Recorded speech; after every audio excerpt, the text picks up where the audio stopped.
What if one of the most explosive connections in modern political history wasn't uncovered in a raid, but revealed quietly, under oath? What if the setting wasn't a private jet or a secret island, but a Victoria's Secret fashion show? And what if the most powerful man in America kept walking up and introducing himself over and over again? Tonight, we break down stunning testimony involving Donald Trump, Jeffrey Epstein, and the world of high fashion. Testimony that raises questions, clarifies timelines, and introduces new details about who was present and who claims they remember nothing.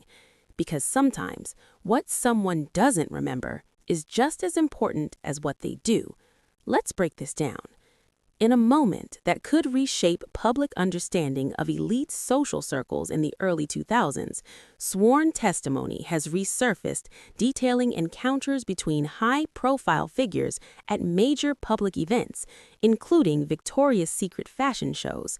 The witness described seeing Jeffrey Epstein at several of these events, but that wasn't the headline. The headline came next. He also recalled that Donald Trump was there. And not just there. According to the testimony, Trump would repeatedly introduce himself. I remember because Trump would always introduce himself to me, and I always thought it was kind of odd. Odd because, as the witness noted, Trump had no direct involvement with the fashion brand itself.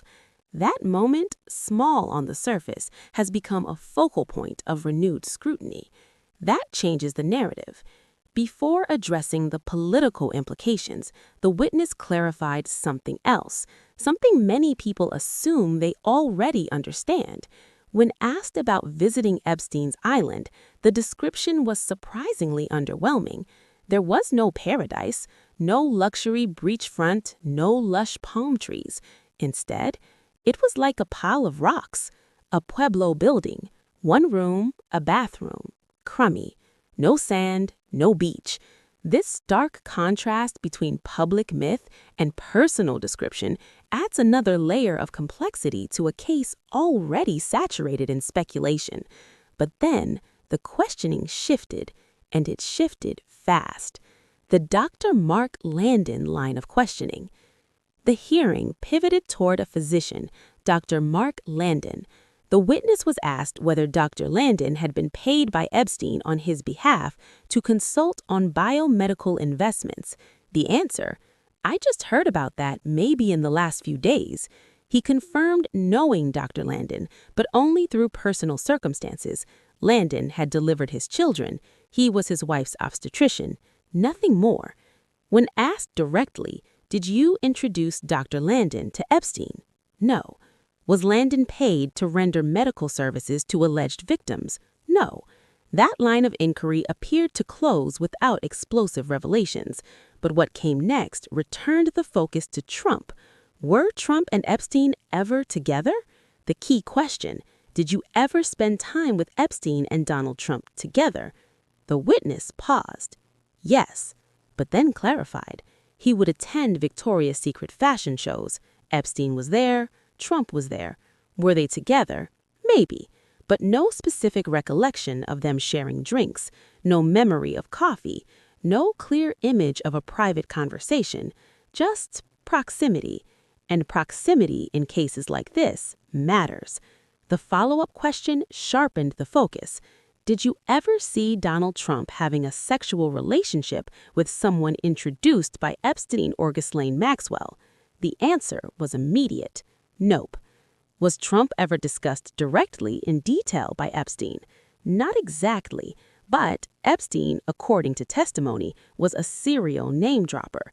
He would say things like, I know President Clinton, I know the Pope, I know God. A pattern of inflating connections, projecting influence, suggesting closeness without specifics. That characterization may be one of the most revealing aspects of the testimony. The name-dropping pattern. Epstein's alleged habit of invoking powerful names, from world leaders to religious figures, fits a broader behavioral profile many associates have described. It wasn't necessarily about confirmed relationships. It was about perceived power, about status, about positioning himself among the elite. And in that context, mentioning Trump may not automatically imply collaboration, but it does place them in overlapping social circles during a specific era. The fashion show factor. The Victoria's Secret fashion shows were not just runway events. They were elite networking hubs. Celebrities, billionaires, models, media executives, politicians. High visibility, high access, high influence. The witness's recollection that Trump repeatedly introduced himself is interesting for one reason. High-profile individuals typically don't need to introduce themselves repeatedly unless they want to establish presence or visibility or connection. Was it casual, strategic, coincidental? That remains open to interpretation. What this testimony does and doesn't prove. Let's be clear. The testimony does not claim that Trump had a sexual relationship introduced by Epstein, that Trump discussed criminal conduct, that there was direct evidence of wrongdoing in these specific statements. But it does confirm overlapping attendance at elite events, physical proximity in social settings, Epstein's tendency to invoke Trump's name, a lack of specific recollection about deeper interactions.